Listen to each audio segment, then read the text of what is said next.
Sí. Bueno, ¿qué tal? Buenos días. ¿Qué tal? Buen día. Buen día, buen Yo día. les preparé un pequeño grafo, no sé si para enquilombar más el tema, pero este, este, a ver, ¿lo Sí. ven ahí? Sí. Sí. ¿Se ve? A ver, Sí. espera. Espera que le sacamos una captura de pantalla. Banca un Ah, minuto. bueno, Está bien. Para que me cuesta, pero. Mirá, Ahí está. Listo. no, es que te veo a vos, Gabriela, y no veo el grafo. A ver, volvelo a poner. ¿cómo? Osvaldo, ahí está. ¿Ahí? Sí, pero que alguien te lo tenga, porque dice muchas cosas. ¿Ahí? Perfecto. Espera, espera, espera un cachito. Qué complicado. Ahí está. ¿Ahí está? Sí. Bueno, bueno. Bueno, los de acá no, los de acá no lo saben. Los de acá no lo saben. Pues, bueno, sí, acá bueno, Miller es el que le pone los nombres a las cosas, pero es cierto, el saber es medio de goce, ¿no? Y es una frase que él va a emplear en el curso, en el curso de la clase de hoy, porque es cierto esto, ¿no? El saber para lo humano, el saber humano es un medio de goce. Bueno, eh,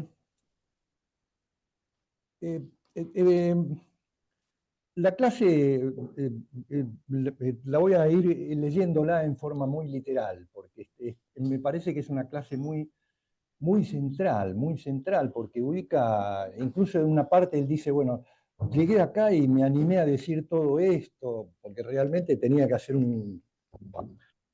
una cosa para que se entienda. Se entienda en relación a los años que está pasando este tema de toda esta cuestión, todo este mayo francés, digamos así, que está cuestionándolo todo. Y una de las cuestiones que cuestiona es justamente el saber universitario, digamos. Y Lacan, obviamente, eso lo toma, pero haciendo una discusión con los mismos que creen estar, digamos, los pibes, digamos así, que creen que estar en contra del saber universitario, pero en realidad él lo que quiere decir, como lo dice después, esto que yo estoy diciendo es para rechazar, ¿eh? Para rechazar. Entonces, evidentemente, ahí hay un juego palabrero, como siempre hace Lacan, en donde parece que cuestiona todo, ¿no? Pero parece que cuestiona todo, pero desde un discurso que lo sostiene, digamos, o que se puede sostener. Entonces dice, es útil presentar a las fórmulas, estas las fórmulas que venía planteando, aquí, por simples que sean, tan simples de deducir una de otra, porque solo es una permutación circular, y acá yo diría que la palabra circular no es buena, sino que circular acá es cuando él dice, cuando cicla, porque si uno habla de círculo, pareciera que exactamente termina en redondo, y es como volver a una topología de la esfera, digamos. Entonces, pero acá evidentemente no se trata de eso. Acá ya Lacan ya empieza a meter el dedo ahí, ¿no? Directamente. Entonces dice, es una permutación circular con términos que permanecen en el mismo orden. ¿Mm? Es decir, después va a decir que no se puede poner en el orden que va, no se puede poner otra cosa que lo que va ahí. No puede ser de otra manera. Va en un mismo orden. Y así como hago el dedo, ¿no? Así como hago el dedo. Y pues está demostrado que nuestras capacidades de representación mental, es cierto esto, porque ahí hay toda una discusión que se plantea en matemáticas, en la física, qué sé yo, que es esta cuestión de que qué lugar cumple lo finito en lo infinito. O sea, lo humano no trae una cuestión en donde se pueda plantear la cosa en términos infinitos. Lo humano lo que trae es una cuestión, la cuestión de cómo está conformado discretamente, yo diría, discretamente, lo finito en eso que es infinito y en eso que es inabarcable.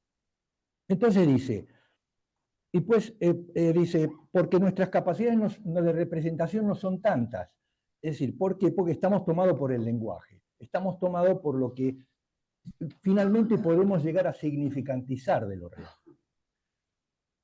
Y dice, nuestras capacidades de representación mental no son tantas que puedan prescindir justamente del hecho de que esto esté o no escrito en la pizarra.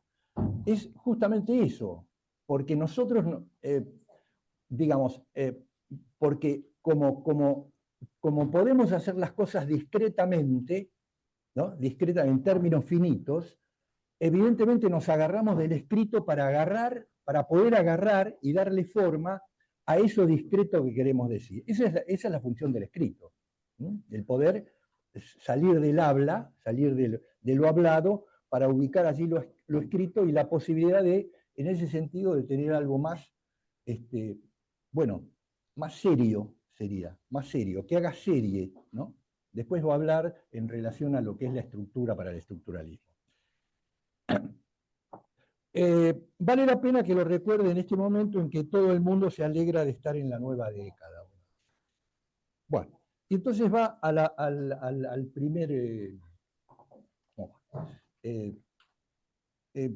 a la parte 1. Dice, y acá la parte 1 es una cuestión que creo que forma parte de lo que todo el mundo conoce, es esa discusión que él hace con Laplanche, en el sentido de ubicar, y acá dice los pibes con los que somos los viejos, en donde Henry, bueno, hace toda una cuestión que me parece que no viene demasiado al caso. Pero lo fundamental, dice, estamos más cerca ahora, cuando dice, estábamos en el 1960, no lo olvidemos, y nos hallamos lejos, estamos más cerca ahora, dice, ¿no? En el 68 francés, en esta cuestión de cualquier oposición a una autoridad, entre ellas las del saber. Está todo mezclado esta cuestión con lo que él quiere además dinamitar, que es la cuestión del saber universitario, del S2. Él está, bueno, metiendo a esa cuestión. Entonces dice, entonces él plantea la cuestión de las tesis, ¿no? Es decir, Laplanche llegó a una tesis equivocada, apoyada en lo que él decía, digamos, bueno. Después, y creo que acá lo que toma es la otra que es la de la Rifle-Leimer, que es la de Lovaina, ¿no? Que quiere hacer también una cosa, bueno, Lacan dice, y entonces lo que trata de hacer es lo que dice en términos bien cerraditos, bien. Y él está en contra de eso, él no quiere plantear una cuestión.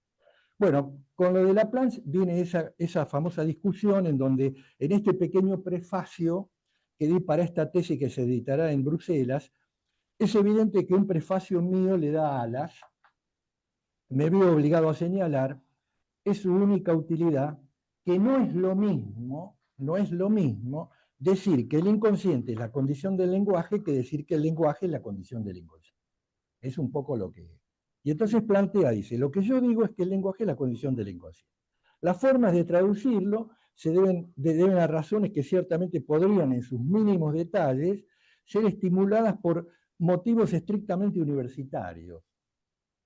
Esto nos llevaría lejos y tal vez este año les llevará bastante más lejos. De estrictos motivos universitarios se desprende, digo yo, que la persona que me traduce, al estar formada en el estilo, la forma de imposición del discurso universitario, no puede evitar, crea o no crea estar haciendo un comentario, invertir mi fórmula. Es decir, darle un alcance, es preciso decirlo, estrictamente contrario a la verdad, bueno, que yo quiero decir, o por lo menos lo que yo quiero abarcar con la verdad, sin ninguna homología incluso en lo que yo expongo. Esto me parece central, porque acá es donde Lacan plantea esa cuestión de que él se pelea con todo el mundo. Y aquel que quiere tomar hacer una totalidad de lo que él dice, él va a decir, no, eso no, yo no digo una totalidad. Me parece que esto es lo central. Es decir, con toda seguridad la dificultad propia de mi traducción al lenguaje universitario recaerá por otra parte sobre todos aquellos que, del modo que sea, lo intenten y realmente el autor de la tesis a la que me refiero, poesía, los mejores títulos, ¿no? Él no está criticando, es decir, animado como estaba por una inmensa buena voluntad. Esta tesis, que va a publicarse entonces en Bruselas, no tiene todo ello menos el valor de ejemplo por sí mismo, su valor de ejemplo también por la distorsión que promueve, distorsión en cierto modo obligada. Es decir, al querer traducir al discurso universitario algo que tiene sus propias leyes, ¿no? Es decir, y él va a hablar entonces de las leyes que tendría o que tiene para él, siempre en ese que él dice, ese tal vez, siempre dice tal vez, de lo que él dice como el discurso el discurso psicoanalítico. Porque acá yo meto una cosa que es mía, ¿no? Pero, ¿por qué lo que por lo menos yo digo, que él de alguna manera es como si estuviera inaugurando constantemente lo que para mí es, está constantemente organizando y armando el discurso psicoanalítico y el formuleo del cuadrípodo, es decir, ¿pero por qué? Porque él está asentado en lo que sería para mí, digamos, y eso lo digo, el pensar psicoanalítico, porque hay una manera de pensar el tema, de la cual él quiere encontrar las leyes, porque él está pensando desde otro lugar, no desde el lugar clásico, universitario, que todo el mundo conoce y se forma desde Aristóteles y Platón. Entonces dice, estas leyes, pero claro, estas leyes las tengo que trazar, digamos. No está dicho. Pretenden ofrecer al menos las condiciones de un discurso propiamente analítico. Por supuesto, esto se somete también al hecho de que, como lo hice notar el año pasado, lo esté enunciando aquí subido a una tribuna, lo que supone en efecto un riesgo de error, ¿no? Claro, él tiene que decir lo que dice en el medio universitario. Entonces el medio dice, bueno, ¿cómo hago para llevarlos a ustedes a otra cosa? Bueno, es medio así, es político, el tema es político. Claro que yo no me identifico en absoluto con una posición determinada, es lo que él va a decir. Les aseguro que cada vez que vengo aquí como portador de la palabra, para mí no se trata de ningún modo de que tenga que decirles algo que les sea bueno. A ver, ¿qué les digo ahora? No, pará. A este respecto no tengo ningún papel que desempeñar, en el sentido en que la función de quien enseña es del orden del rol. Él está enseñando, ¿no? Entonces dice, de sostener un lugar que es incontestablemente cierto lugar de prestigio. Ahí tiene que decir, hay un supuesto saber ahí que todo el mundo le dice, bueno, usted sabe. Es indudable el lugar que él ocupa. Es decir, pero lo que les pido no es esto precisamente, esa famosa dice, no tomen o no escuchen lo que yo digo porque no es eso, es esa frase que él tiene siempre, porque efectivamente es así, porque el que está ahí hablando es el sujeto que lo viene a ver. El sujeto que lo viene a ver viene marcado por una marca de goce que el analista no lo conoce. Es concretamente, es lo que él quiere hacer. Esta es mi situación. El carácter de esta situación ante la universitaria no ha sido establecido propiamente hasta ahora de manera conveniente, salvo imitando, salvo incitando, emulando a muchas otras situaciones establecidas. Dado el caso eso, conduce a prácticas timoratas de selección, dice, a cierta identificación con una figura, o a una forma de comportarse, ¿no? Los tipos que se visten igual, al analista, qué sé yo. Bueno, es decir, e incluso a un tipo humano que no parece de ningún modo obligatorio. Entonces dice, también a un ritual, incluso a alguna otra medida que en tiempos mejores, en viejos tiempos, comparé con las propias de una autoescuela. Está perfecto esto, porque en realidad el tipo que va a la universidad es que, bueno, tiene que leer el título para él salir laburando, qué sé yo, y el tipo que se la cree, que está dentro como profesor, es otra cosa. Es realmente, no, pero, y termina diciendo, pero es realmente notable.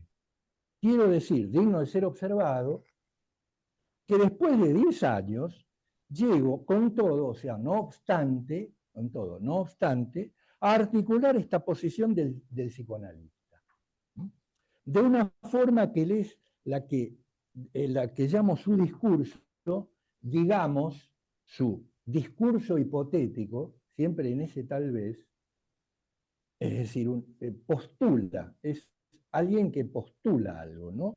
Es decir, ya que de todos modos es lo que propongo este año para su examen, para que ustedes lo examen. Yo estoy acá para que ustedes me examen.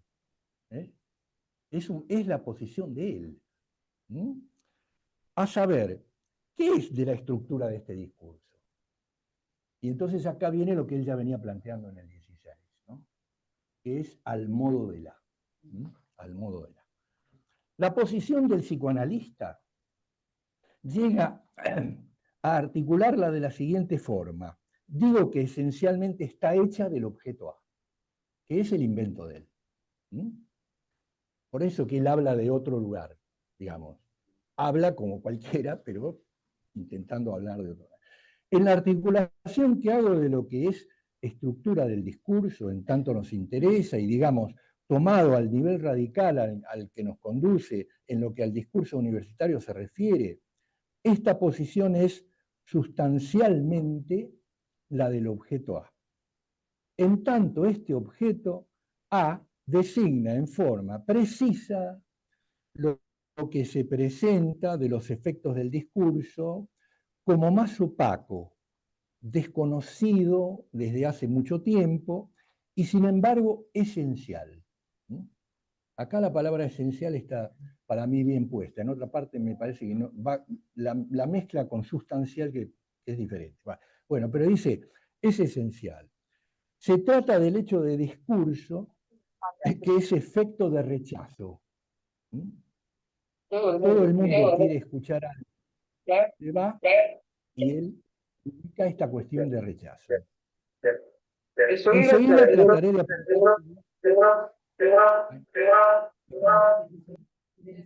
A ver, no sé quién. Hay que silenciar, ¿no? Ahí está. Bueno. Es decir, enseguida trataré de apuntar su lugar y su función. Bueno, es lo que viene planteando. Esto es, pues, sustancialmente también lo que se refiere a la posición del psicoanalista. No es el tipo que sabe, aunque sea un supuesto saber.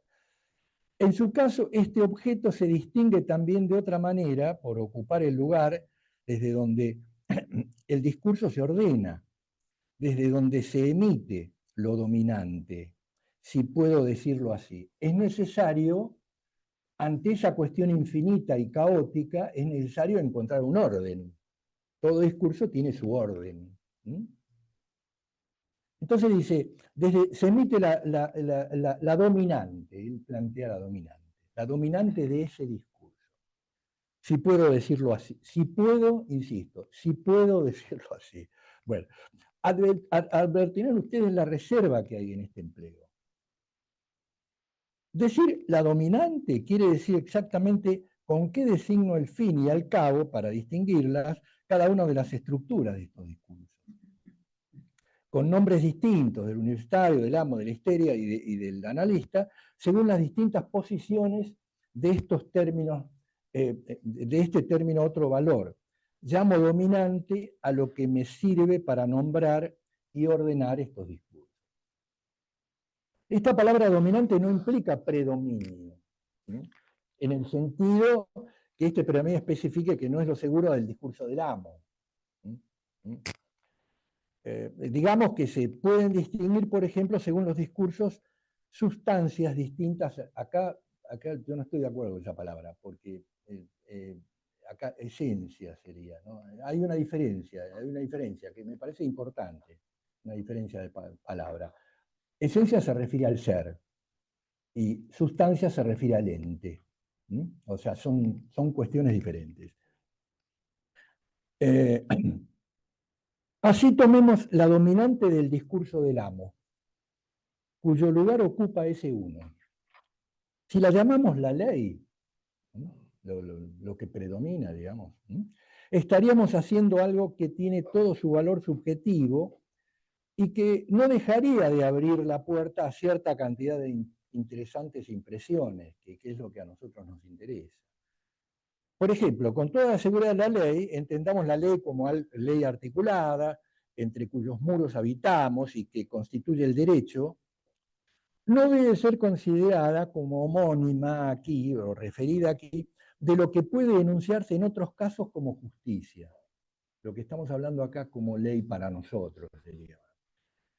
Por el contrario, la ambigüedad, el hábito que recubre a esta ley, al autorizarse en la justicia, en este punto es donde nuestro discurso puede hacer sentir dónde están los verdaderos resortes. Me refiero a los que permiten esa ambigüedad. Resortes que hacen que la ley sea algo que está de entrada y ante todo inscripto en la estructura. Entonces ahí viene la palabra estructura, que es la que de alguna manera hace a esta cuestión, diríamos, discreta de lo finito. No hay 36 formas de hacer leyes, estén o no animadas por la buena voluntad o la inspiración de la justicia, puesto que tal vez hay leyes de estructura que hacen que la ley sea siempre la ley que está en el lugar que llamo dominante en el discurso del amo. Ahí hay una ambigüedad entre la ley del discurso del amo y la ley de la estructura lenguajera en la que estamos. Sería esa el marco de la ambigüedad. En el discurso de la histérica está clara que esta dominante la vemos aparecer bajo la forma del síntoma. El discurso de la histérica se sitúa y se ordena alrededor del síntoma. Acá es interesante lo que ya había planteado anteriormente, cuando plantea, porque fíjense que ahí pone en el discurso de la histérica el S barrado. Ahora, el S barrado es ambiguo, por tomar la última parte, es ambiguo a decir que es el discurso de la histérica. ¿Por qué? Porque el S barrado es el sujeto del deseo inconsciente. Es el neurótico. Entonces, es importante acá ubicar esa ambigüedad que le ha permitido a Freud llevar de la ambigüedad de lo que le mostraban las histéricas con los que tienen todos los neuróticos, o tenemos todos los neuróticos. Es decir, el tema de que una cosa es la histérica y otra es la histerización del discurso que busca el discurso psicoanalítico. Es el momento oportuno para lanzar una idea. Si este lugar sigue siendo el mismo, y en este discurso es el del síntoma, eso nos llevará a preguntarnos, entonces, si ese mismo lugar es el del síntoma cuando opera otro discurso. Eso es lo que vemos en efecto en nuestra época. La ley en cuestión como síntoma, y para dar razón de esto, no basta con decir que eso se evidencia en nuestros días, como ley del amo, ¿no? Hace un momento he dicho de qué modo puede estar ocupado este mismo lugar dominante cuando se trata del analista. Pero el analista, por su parte, tiene que representar aquí, de algún modo, el efecto de rechazo. Perdón, Osvaldo, se te escucha un poquito bajo. No sé si es la altura del micrófono. Ya lo había puesto Elena también. ¿Bajo? A ver. Ah, este. ¿A más arriba? Ahí. Sí, ahí más arriba. En el Ah, cuello, ponételo. bueno, Eco, ahí. el famoso sí.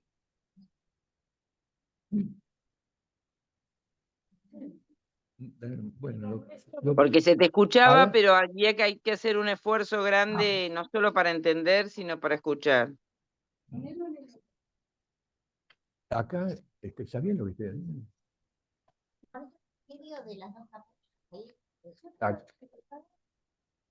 Por ahí. Vos querés que yo no hable.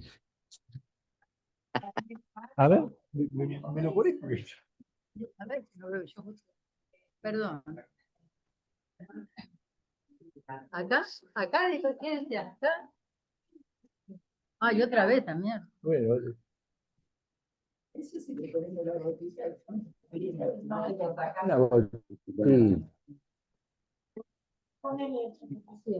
A ver. ¿Dónde vas? Arriba, en el cosito de arriba. Acá. A Bueno. ver. Ah, ahí. ¿Escucha Sí, mejor? sí, Escucha mejor. perfecto, Bueno, perfecto. escúchame. Sí, se Bueno, escucha muy bien. claro, dice, sigue diciendo, significa esto que nos será fácil igualmente caracterizar el lugar llamado dominante en el caso del discurso universitario. Bueno, es lo que viene discutiendo él, ¿no? Le digo, ¿cómo hago? ¿No? Dice, ¿qué otro nombre darle que entre en esta especie de equivalencia que acabamos de plantear que existe, al menos como pregunta, entre la ley, el síntoma e incluso el rechazo, en tanto este es el lugar al que está destinado el analista en el acto psicoanalítico? Nuestra dificultad es tratar de responder sobre aquello que constituye la esencia, la dominante del discurso universitario, debe ponernos sobre aviso, precisamente en lo que se quiere a nuestra investigación. Es decir, a la universidad también concurren otros investigadores o que han investigado. Entonces dice, ya que lo que estoy tratando para ustedes son las vías en torno a las que cuando me planteo interrogantes, y acá es muy importante lo que dice, vaya erráticamente mi pensamiento antes de encontrarle los puntos seguros. Esto es muy interesante porque como queriendo decir, miren que yo no, estoy hablando de lo que yo leo como ustedes, de lo que yo conozco como ustedes, pero de lo que yo conozco o voy conociendo de lo que me dice el psicoanalizante en la clínica. Entonces desde acá estoy hablando, ¿no? Entonces se nos podría ocurrir la idea de buscar para designar al menos un lugar de resonancia, entonces hace un lugar de resonancia sería, ¿no? ¿Qué es lo que nos parece seguro en cada uno de estos discursos, tan seguro como es el síntoma en el de la histérica? Entonces él plantea cómo se homologa él a lo que Marx plantea con la plusvalía. Por eso que plusvalía y plus de gozar estarían en el mismo horizonte de investigación, pero son cosas distintas, no tienen que ver una cosa con la otra. Entonces dice, así ya tendríamos dos términos, cuando dice plusvalía y plus de gozar. Y a partir de ahí solo nos quedaría tal vez modificarlos ligeramente, dar una mejor traducción para transponerles a los otros registros. Es lo que él está haciendo, tratando de decir que lo mío es tan serio como lo que dice Marx. Es serio, es serial, es serio, ¿no? Entonces surge la siguiente sugerencia, que hay 4 lugares para caracterizar. Por eso él toma el cuadrípodo. Cuando se quiere hacer un discurso, tiene que haber 4 lugares, según lo que él plantea. por caracterizar tal vez cada una de estas cuatro permutaciones, podrían proporcionarnos en sí misma el lugar más relevante para dar así un paso de un orden de descubrimiento, que es lo que se llama ni más ni menos la estructura. Él ahí está planteando la cuestión de que lo meten a él, pero él no quiere, pero que de alguna manera juega en el estructuralismo.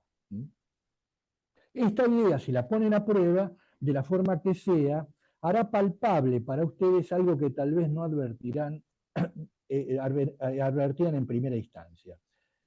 Con independencia de este lugar del que les sugería que puede ser el que nos interesa, traten en cada una de estas, llamémoslo así, figuras del discurso, es decir, lo que había dicho en el dibujito este que les había hecho, ¿no? Es decir, lo que yo acá ponía, ser algo de alguien que hace trabajar o trabaja, produciendo algo entrópicamente, ahora lo vamos a ver, en términos de verdad. Ese circuito es lo que hace justamente a un discurso. ¿Pero por qué? Porque tiene que ser cribado a través de lo que nos dice el lenguaje, es decir, lo que nos permite el lenguaje, porque somos lenguajeros, no es cualquier cosa. Entonces, esta idea, si la ponen a prueba de la forma que sea, entonces dice las figuras del discurso, de obligarse simplemente a elegir un lugar distinto, definido en función de los términos arriba, abajo, a la derecha y a la izquierda, que está en, ¿no?, de la gente, el trabajo, la producción y la verdad,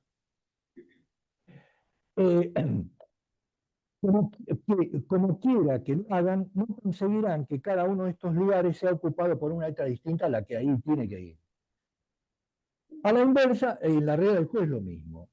Hagan la prueba. Es muy fácil hacerlo con un papel, como cuando emplean una de esas pequeñas tablas que se llaman matrices, ¿no? Es decir, el saber y verdad, saber y verdad.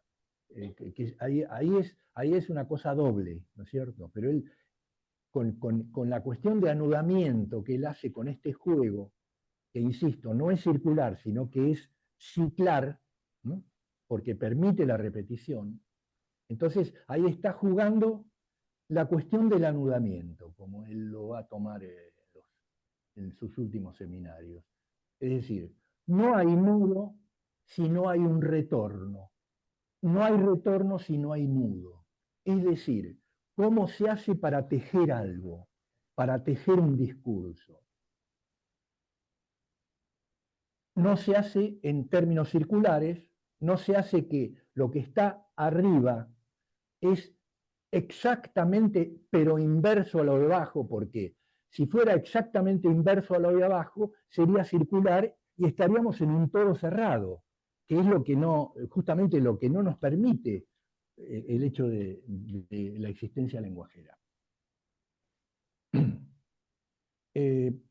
Hagan la prueba, entonces dice, es que hay aquí cierto enlace insignificante, dice, que podemos plantear como algo del todo radical. Bueno, con perdón de la palabra, del todo radical. Este simple hecho nos permite ilustrar qué es la estructura.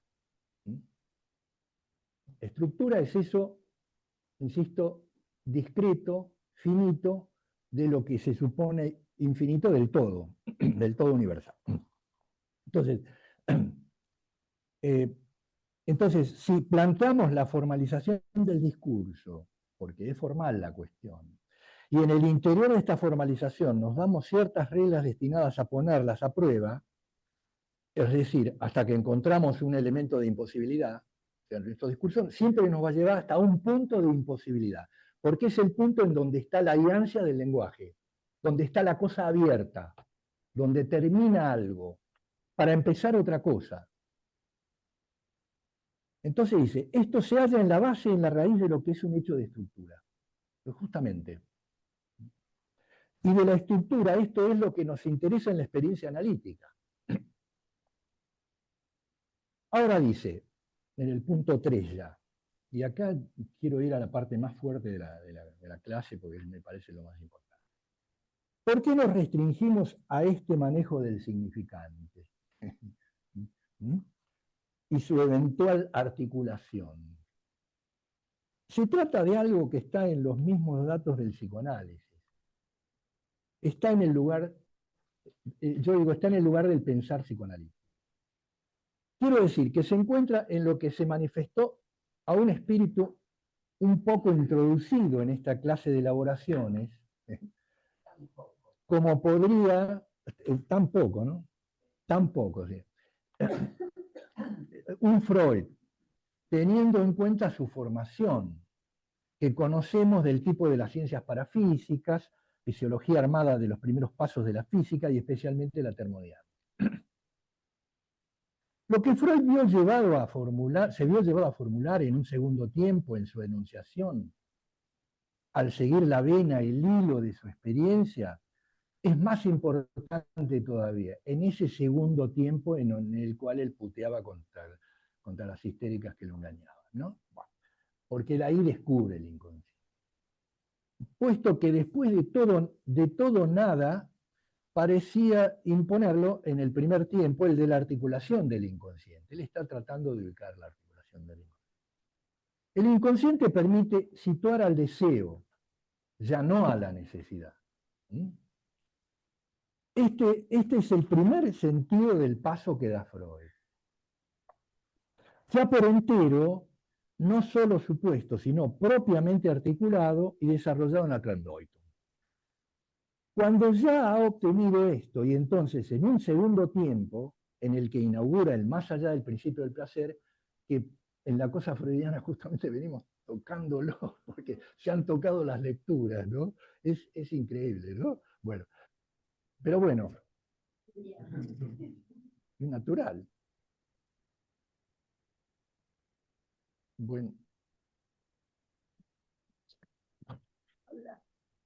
Cuando ya ha obtenido entonces, en un segundo tiempo, lo dirá una vez más allá, dice que tenemos que tener en cuenta esta función llamada como repetición. Justo. ¿Por qué?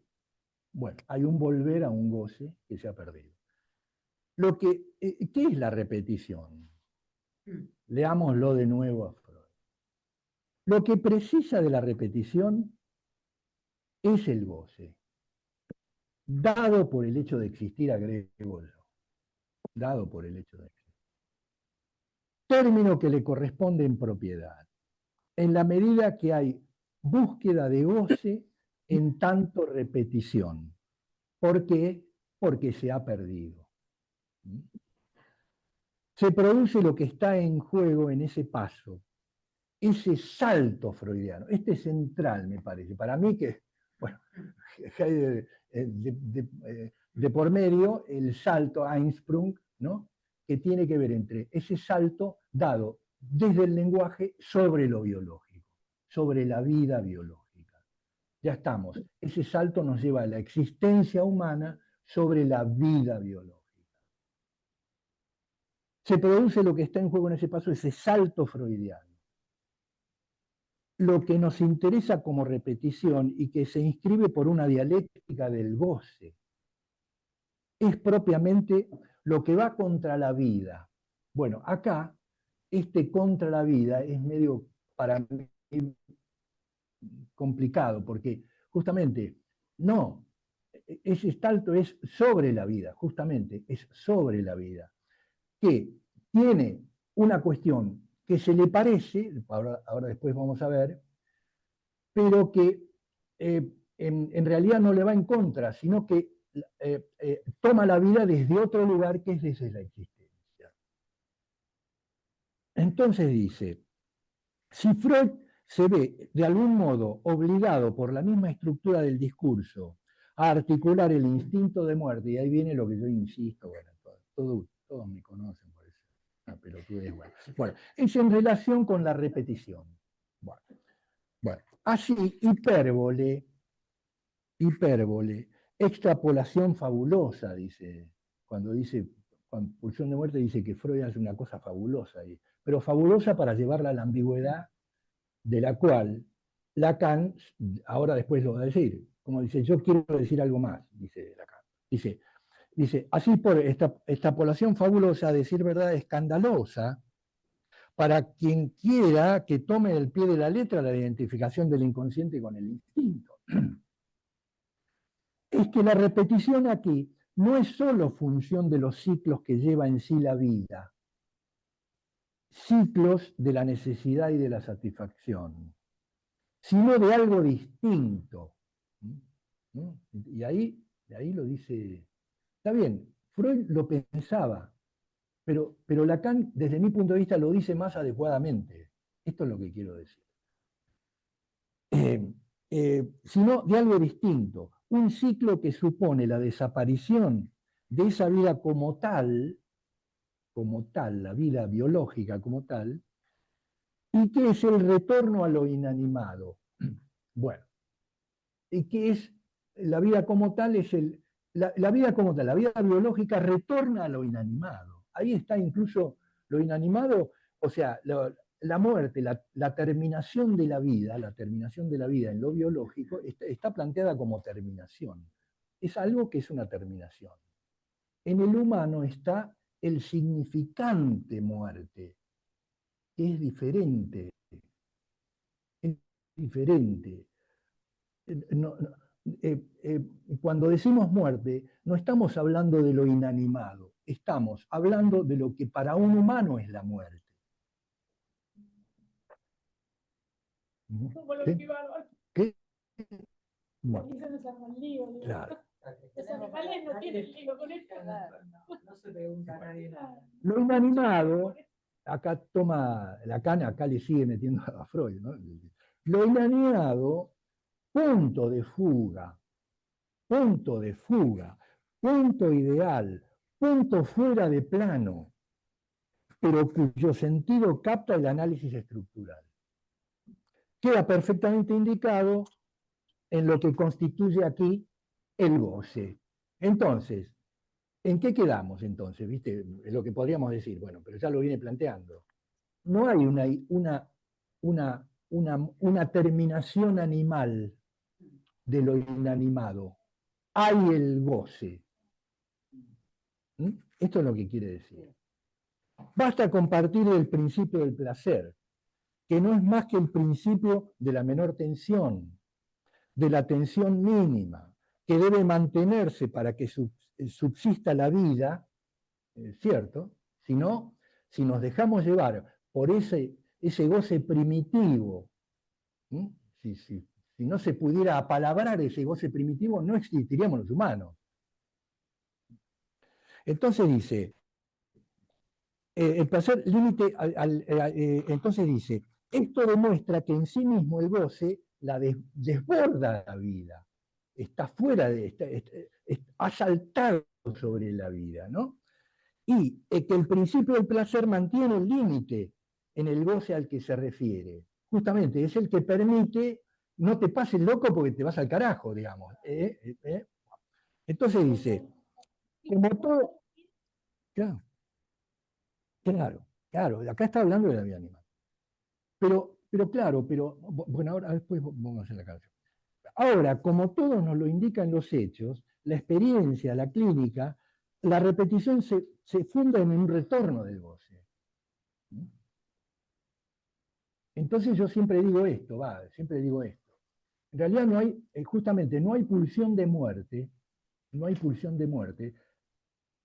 porque realmente lo que hay no es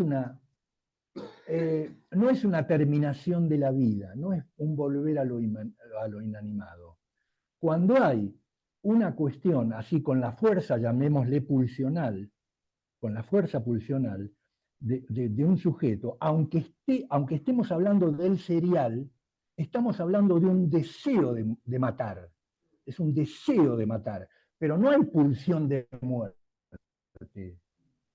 Porque la pulsión ya es un juego totalmente lenguajero sobre la necesidad. Entonces, lo que el propio Freud articula en este sentido es que en esa misma repetición acá se produce la cuestión entrópica, ¿no? Es decir, se produce algo que es un defecto, un fracaso. Entonces, esto es muy interesante porque eso es lo que permite esa apertura. En su momento apunté aquí al parentesco que esto tiene con los enunciados de Kierkegaard, ¿no? De Kierkegaard que toma tanto a través de la angustia, él está planteando la cuestión de la existencia humana.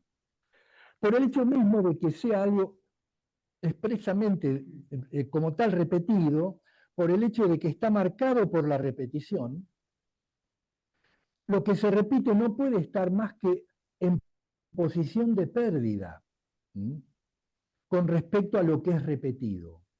Acá viene toda la cosa entrópica.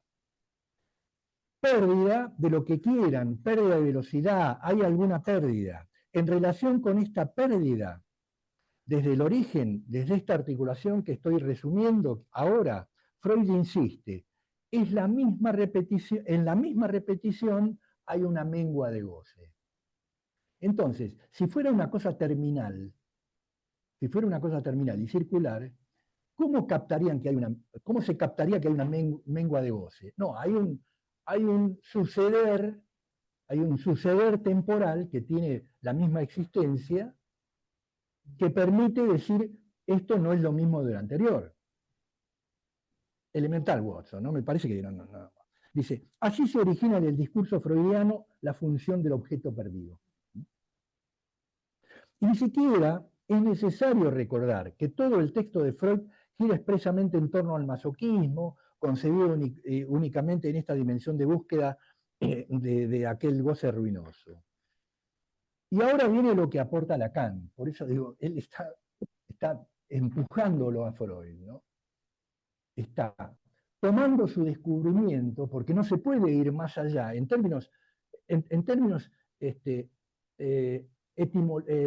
epistemológicos, no se puede ir más allá del descubrimiento freudiano.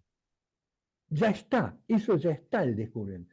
Lo que está haciendo Lacan, por eso dice, y lo tomo y lo sigo, qué sé yo, pero yo digo otra cosa, es decir, es a ese descubrimiento darle una forma más adecuada, un discurso más adecuado, que es el discurso analítico.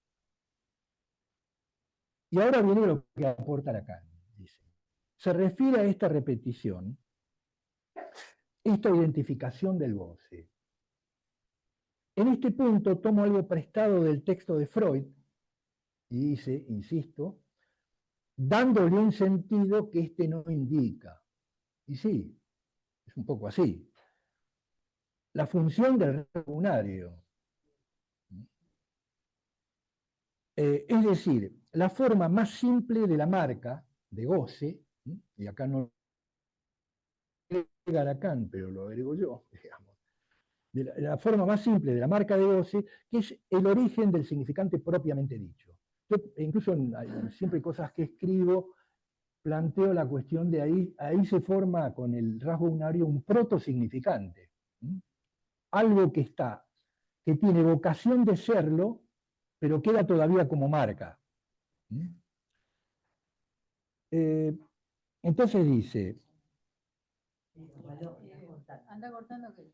y aquí les adelanto cosa que no se ve en el texto de Freud, pero que el psicoanalista no puede dejar de lado, evitar o rechazar, que todo lo que a nosotros, los analistas, nos interesa como saber, se origina en el rasgo unario. En efecto, el psicoanálisis se origina en un vuelco por el cual el saber se purifica, si puedo decirlo así, de todo lo que puede confundirlo con un saber natural, instintual, tomándolo por un no sé qué, ¿no? Dice así, que supuestamente nos guiaría en el mundo circundante con la ayuda de no sé qué papilas, etcétera, etcétera. O sea, no es que no haya parecido con la vida, sino que no tenemos con ella ninguna connaturalidad. Bueno, y acá... Hasta acá, hasta la... Claro, no pude, es muy larga la clase. Bueno. Muy jugosa, que tiene, si no, esto tenés que tomarlo porque toda la articulación. Ah,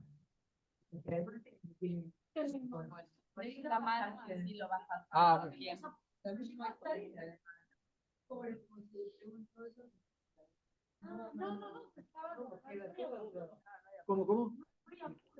Ah, no, sí. ¿Qué queda toda la hoja? Bueno, Bueno, no sé, bueno. A ver. Bueno, ¿quién quiere hablar? Anoto yo si largo. quieren. Es larguísimo. No cualquier cosa. bueno. Para comento yo algo. Bueno, anoto, el que quiera me dice. ¿Se pueden fijar ustedes ahí y levantar la mano? Ah, sí. Ah, ¿Alguien levantó la mano bueno, para conversar? Bueno, bueno, comienzo. Yo no me.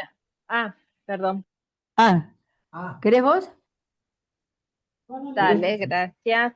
sí, Bueno, vení. espectacular la clase. Tengo una pregunta.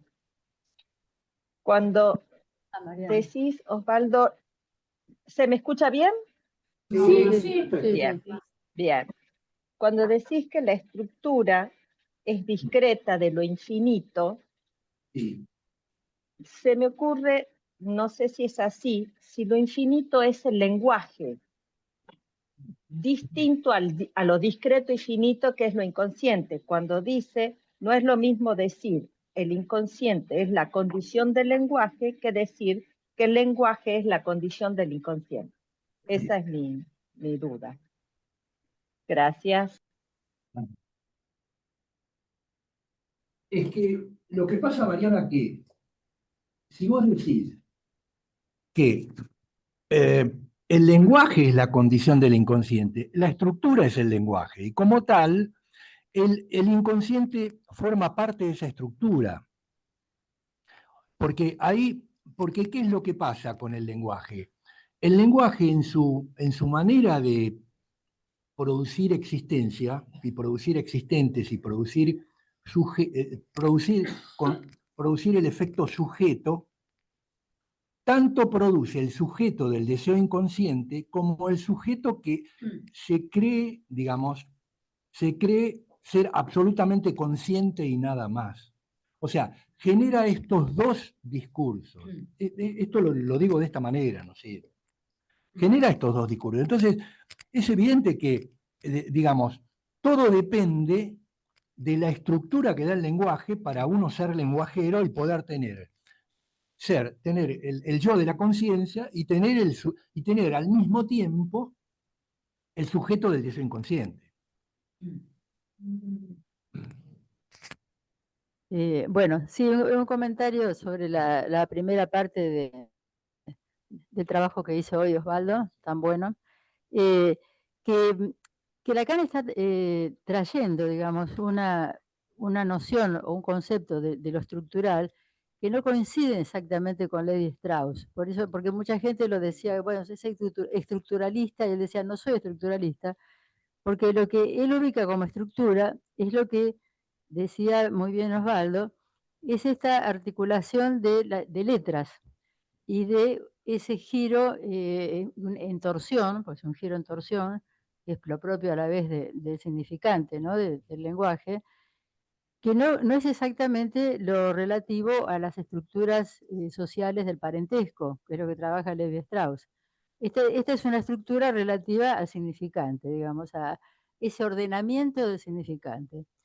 Y la otra cosa que quería comentar, para dejarla, porque creo que es muy profunda, ¿no? Es que este modo de ordenamiento de las letras constituye cada discurso, y es un modo, y cada discurso en ese ordenamiento tiene un modo peculiar de goce. Esto me parece también que, claro, no son significantes en el sentido simbólico solamente, sino que es un modo de goce que se produce en cada tipo de ordenamiento de letras. Y lo último, claro, ese es lo particular de ese discurso. Y lo otro que me parece que también vale la pena para pensarlo, es que en algún momento va avanzando Lacan con esto de que el discurso es el lazo social. O sea, que el lazo social es lo mismo que decir cuál es el discurso que se produce. Bueno, paro acá porque seguro hay. Susana. Bueno. Bueno, no sé si lo voy a lograr expresar, pero a mí también, Osvaldo, siempre me hizo pregunta esto del retorno a lo inorgánico. ¿Por qué se querría volver a lo inorgánico? Y lo que me parece, no sé, yo lo traigo para que me ayude en todo caso a pensarlo, es que en algún lugar Lacan dice, el significante trae una mala noticia, morirás, ¿no? Me parece que lo que introduce, hay una palabra que me parece interesante, que es inerte. Barrox, un escritor del siglo pasado maldito, decía, el lenguaje es un virus, ¿no? Y me parece que hay, que es esto lo que nos mata como existencia, pero también cuando alguien, voy a decir una banalidad, cuando alguien sigue fumando más allá de su, no hay algo entre el goce y el deseo, yo no lo puedo distinguir, ¿no es cierto? Pero una cosa más, Osvaldo, la pulsión entendida como eco en el cuerpo de que hay un decir, ahí no es sin el lenguaje, ¿no? Bueno, ese es el punto. Ese es el punto.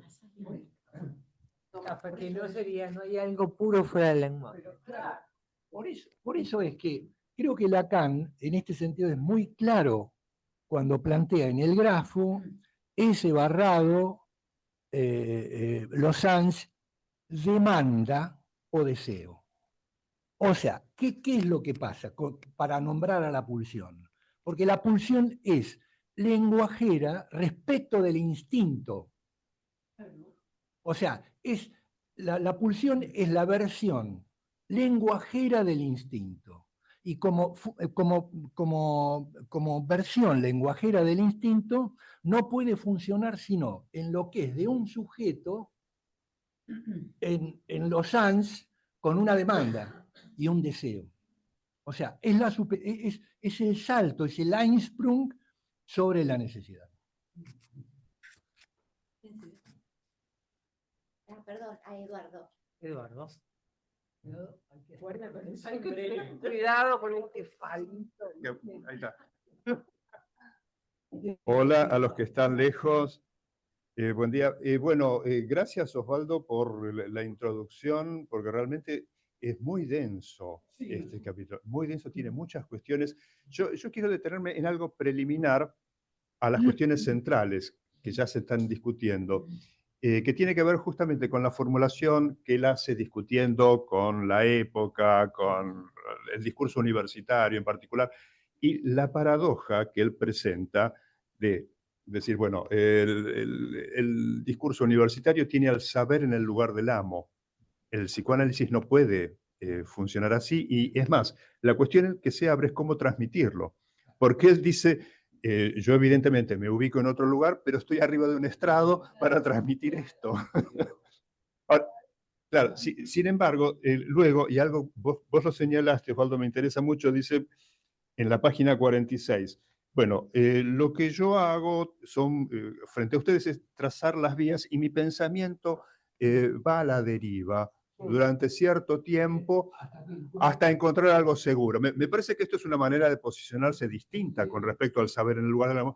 Ahora yo agregaría hasta encontrar los puntos seguros, y una vez que los encuentra después, él mismo los cuestiona, porque él mismo va cuestionando sus propios postulados. Por ejemplo, la mortificación que el significante introduce en lo viviente, él la va haciendo girar, y ahora pone lo inanimado equivalente al goce. Entonces hay una paradoja absoluta, con lo cual creo, Osvaldo, que me vas convenciendo.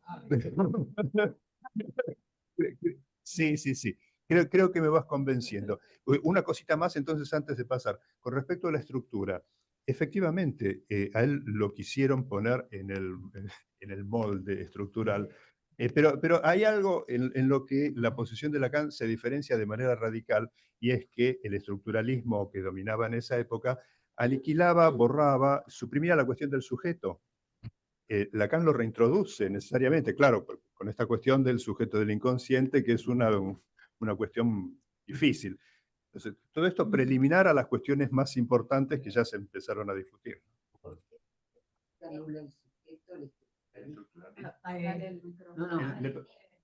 Sí, bueno, por ahí bueno, la exclusión del sujeto es porque, bueno, pues el tiempo de la lectura estructuralista de Marx también, Althusser, ¿no? Es decir, Althusser produce una lectura estructuralista de Marx. Levi Strauss ubica una estructura para pensar cómo se producen las relaciones de parentesco, es decir, son hipótesis que llevan, digamos, a invariantes en las estructuras. Bueno, digamos, el tema de la tesis de Althusser es que el sistema social se constituye por la circulación de las mujeres, ¿no?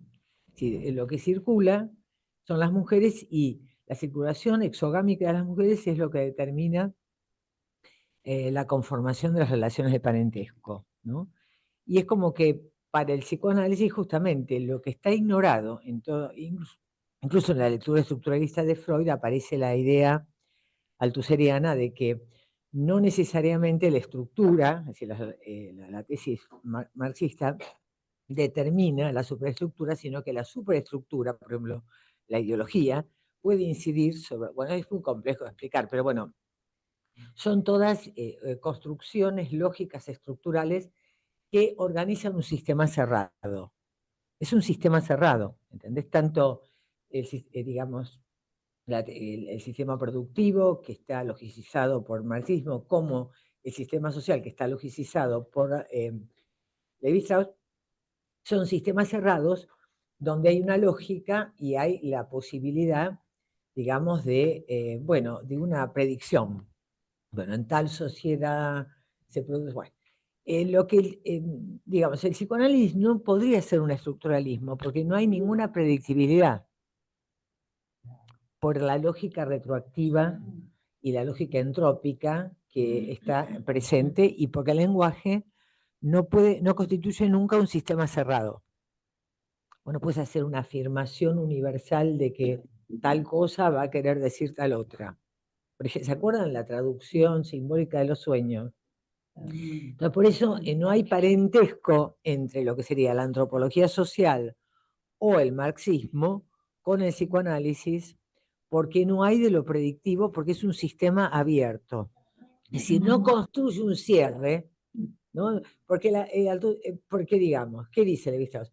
Para cada sociedad es verdadero que la circulación de las mujeres determina la conformación de la estructura social.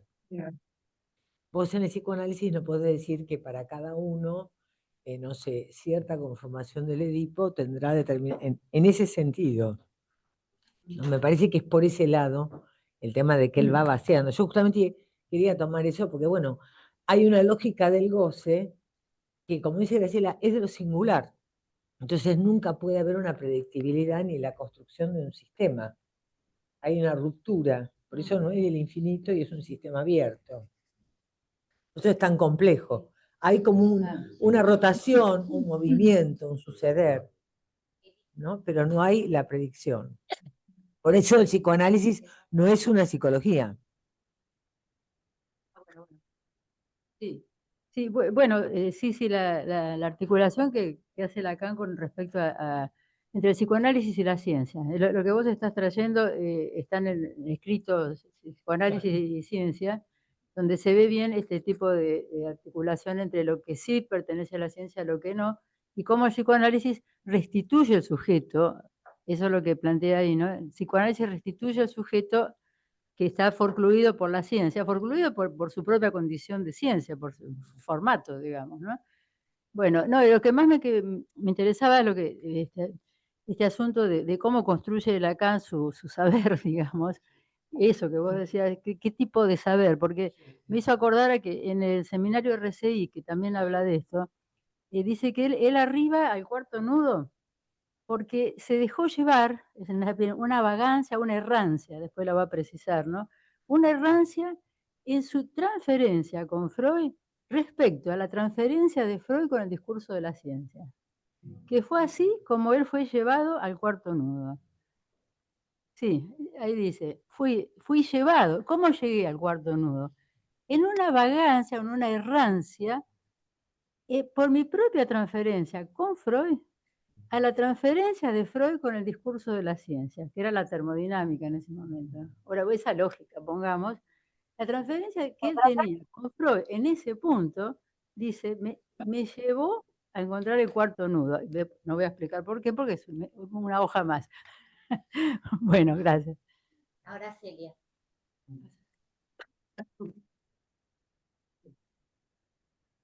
Por acá. Bueno, bueno, te abrieron montones de cuestiones con tu presentación, Osvaldo, y lo que después trajeron. No sé por qué me da como con un poco de humor, porque alguien habló de la cuestión del fumar, y que a alguien le digan que fumar te hace mal no impide para nada que la gente continúe fumando. Pero más que eso, y es lo que despierta cierto humor en mí, es que ustedes saben que en los cigarrillos hay una leyenda que dice: el fumar produce cáncer. O sea, que aquel que te vende el paquete de cigarrillos te está diciendo, ahora compra esto y además lo pagás, que te va a enfermar. Y eso no evita para nada que la gente deje de consumir. Yo he sido fumadora, así que no estoy hablando de nada que me sea ajeno, ¿eh? Nada que me sea ajeno. Ah, mira. No. ¿Por qué? Bueno, traigo esto un poco en relación a toda la cuestión de esto que está en juego en el más allá del principio del placer, que Lacan acá retoma, y justo estamos con esa lectura, ¿no? Esa dimensión humana y lenguajera que implica también esto. Eso como una humorada. Pero también, si no recuerdo mal, la cuestión del estructuralismo me interesaba. Si no recuerdo mal, en los escritos, no sé si ahora también aparece esa leyenda, en los escritos de Lacan decía lectura estructuralista de Freud. ¿Sigue apareciendo esa, digamos, leyenda que aclara que los escritos serían una lectura estructuralista de Freud, que es lo que justamente estamos poniendo en cuestión, ¿no? La cuestión de que Lacan no sería estructuralista. De todas formas, hay esto es más como pregunta, porque lo leí hace mucho tiempo en un libro de un analista francés, que él ubicaba en qué coincidiría o en qué habría como una dimensión, que es que el estructuralismo subvierte el orden previo, que implicaba que primero estaban los elementos y esos elementos entraban en una combinatoria. El estructuralismo va a decir que la combinatoria antecede, ¿no?, a la aparición de, llamémoslo, elemento.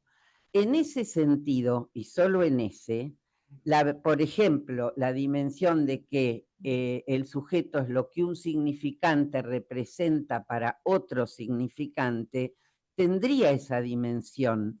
No hay sujeto que preexista la combinatoria, ¿no? No es que está el sujeto y realiza una combinatoria, ¿no? Cosa que es difícil porque nuestro imaginario rompe el imaginario, digamos, de que primero están los elementos y se combinan, ¿no? En ese punto creo que hay también toda una subversión y que, bueno, eso está, de algún modo lo lee Freud, ¿no? Freud no, hasta que alguien, en la clínica, hasta que uno escucha el decir de un analizante, no puede allí ubicar un sujeto, si no escucha la combinatoria, ¿no? O sea que no hay previo, no hay anterioridad. En ese sentido, había algo que también quería agregar en relación a esto, Y que en Freud también eso, no enunciado de este modo, porque su momento de la ciencia era otro y siempre estamos de algún modo, pero algo de esto también aparece, uno lo puede leer en Freud, ¿no? No habría anterioridad, hasta por eso Lacan va a decir, no es que pienso y luego hablo, es que hablo y de lo que hablo deduzco un pensamiento, ¿no? En ese sentido, tampoco hay una anterioridad. Creo que es en el 20, Lacan va a decir esa frase, ¿no? Que no es que primero pienso y luego digo lo que pienso, es que porque hablo puedo situar un pensamiento. Bueno.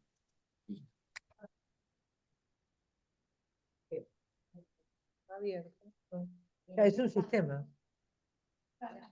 No, porque es cierto, Silvia, claro, porque hay una cuestión sistemática, claro, eso es lo interesante. Por eso, Althusser lo que dice es que no hay una estructura, porque para el marxismo la estructura sería la combinatoria entre las relaciones productivas y la fuerza de producción, que sería la base material. Y después estaría la superestructura, que sería lo inmaterial, los productos de esas, como si para una lectura muy... ¿A qué llaman esos superestructuras? Las superestructuras son lo que se produce a nivel, digamos, de la no materialidad, porque es como, por eso digo, los estructuralistas rompen con la diferencia entre lo material y lo inmaterial. Lo material o lo fundante serían la combinatoria entre las relaciones productivas, y las fuerzas productivas y las relaciones de producción. Porque la tesis marxista es que cuando las fuerzas de producción, digamos, el desarrollo de las relaciones productivas entran en conflicto, traban el desarrollo de las fuerzas productivas. Entonces hay que cambiar las relaciones de producción para que se siga desarrollando la expansión de las fuerzas productivas. El estructuralismo discute eso, porque es suponer, digamos, como que en algún lugar Althusser empieza a ubicar el tema de las producciones semióticas, el lenguaje, la ideología. Hay como una, digamos, ya es otro tiempo, porque también Marx es como Freud, es hijo de su tiempo. Entonces, ya cuando aparece toda la cuestión del campo del lenguaje, de la semiótica, etc., bueno, aparece la pregnancia que tienen las producciones inmateriales que inciden en ese circuito cerrado. Entonces, se arma una cuestión sistemática donde, como vos decís, interactúan la estructura con la superestructura. Es complejo explicar qué es la superestructura, pero hay que decir, pero es todo un sistema que se arma, combinatorio, ¿no? Entonces, bueno, es cierto que se complejiza y se hace mucho más rica la lectura, pero es como si todo el estructuralismo fuera también hijo de su época, porque, bueno, tanto Marx como Marx era tributario de Hegel y Freud de la termodinámica. Cuando se empieza, bueno, aparece, digamos, bueno, Heidegger, aparece la semiótica, aparece bueno, hay que poder barajar y dar de nuevo.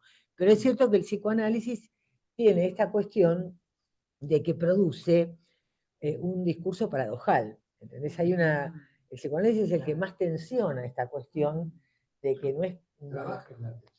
trabaja en la tensión, en la paradoja, es una lógica diferente. Ese es el punto. La ideología no sería superestructura. Exacto, es la superestructura. La ideología es la superestructura. Inmaterial y la superestructura. Exacto, eso sí. Sí, yo vuelvo sobre algo que señaló también Osvaldo, y que tiene que ver con esta convergencia que es, por supuesto, fríamente calculada, matemáticamente calculada entre la lectura de este seminario y el más allá del principio de placer. Porque justamente la última vez veíamos cómo Freud, a partir del comentario de los sueños traumáticos, esos sueños a repetición, que están en función de, no me acuerdo exactamente la expresión de ubicar el conflicto, dominar el conflicto, que es una función previa al principio de placer-displacer. Pero la cuestión es que de esa manera hay una mengua de goce. En esa repetición, finalmente cumple su función de ir apaciguando, de ir restándole peso traumático al hecho. es lo que él dice en la página 49. Freud insiste, en la misma repetición hay una mengua de goce. Me parece que es una manera interesante de formularlo freudianamente, absolutamente freudiana. Y la otra cuestión... Porque dice antes un defecto, un fracaso, viene diciéndose Esta entropía, la entropía es lo que de la energía no se aprovecha. No, pero sobre eso también yo quería volver. Me parece que estamos de acuerdo en que el uso que hace Lacan de la plusvalía es por la galería. Digamos que son nociones que claro. Es que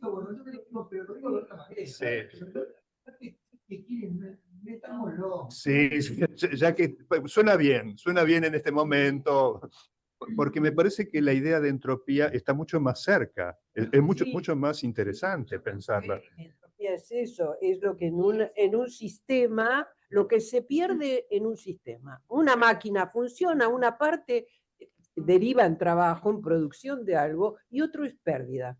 Siempre hay una pérdida.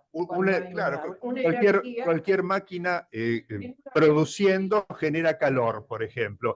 Y hay una parte de ese calor que es inutilizable, que no sirve para nada, que la produce la máquina funcionando, pero no sirve para nada, que no es un bien. Esto es algo que en el escrito que nos circuló, Osvaldo también está presente. No se trata de un bien. El goce no es acumulable, no es vendible, no sirve para nada. Ahora, pero sin eso la vida sería aburridísima, ¿no? Convengamos. Es el utilitarismo del utilitarismo.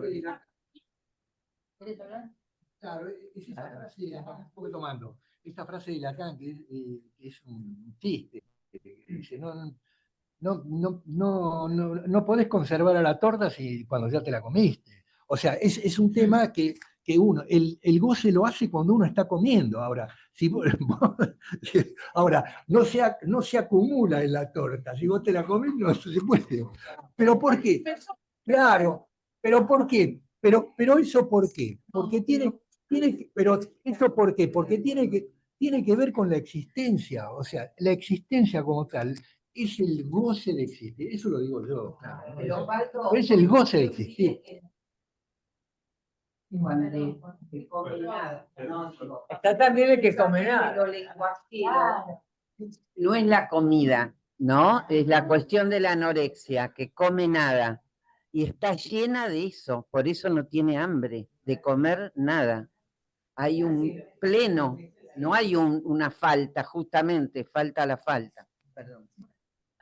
Para traer la otra... Esta yo creo que es la subversión que introduce Freud con su discurso, que es el goce, que por eso, bueno, hay toda una articulación que va haciendo Lacan en el 16 y en el 17. O sea, primero Freud se encuentra con el inconsciente. Bueno, muy bien. Y dice, porque el inconsciente tiene otras leyes, como ser que puede haber contradicción. Entonces se ve que Freud puede escuchar que sus pacientes que le vienen a quejarse porque no encuentran satisfacción, resulta que hay una satisfacción en la insatisfacción del síntoma. Se encuentra con esto, se encuentra con el goce. Entonces, bueno, Lacan dice, el objeto de Freud ha sido el goce. Por eso la histerización, porque ¿viste? Es necesario el sueño de la bella carnicera que quiere dar la cena y que están cerradas las pescaderías. Claro. No puede dar la cena. Claro, es el goce de no gozar y además de privar a su rival para que engorde y cada vez sea más objeto de goce de su marido. Es decir, es absolutamente además complejo, porque hasta el goce de ser privada pero también privar al otro, es decir, es toda una cuestión por eso, que escapa a una sola dimensión, porque lo interesante para mí es esa cuestión de lo paradojal del goce, como dice Celia, que uno va a comprar lo que dice, y el alcohol, que es otra droga terrible, es de consumo absoluto, y puede traer cirrosis, todo el mundo toma sin ignorando. no es que está vivo, se está más que vivo. Esta es la cuestión. Existe. Bueno, chicos, buenísimo. Nos vemos a la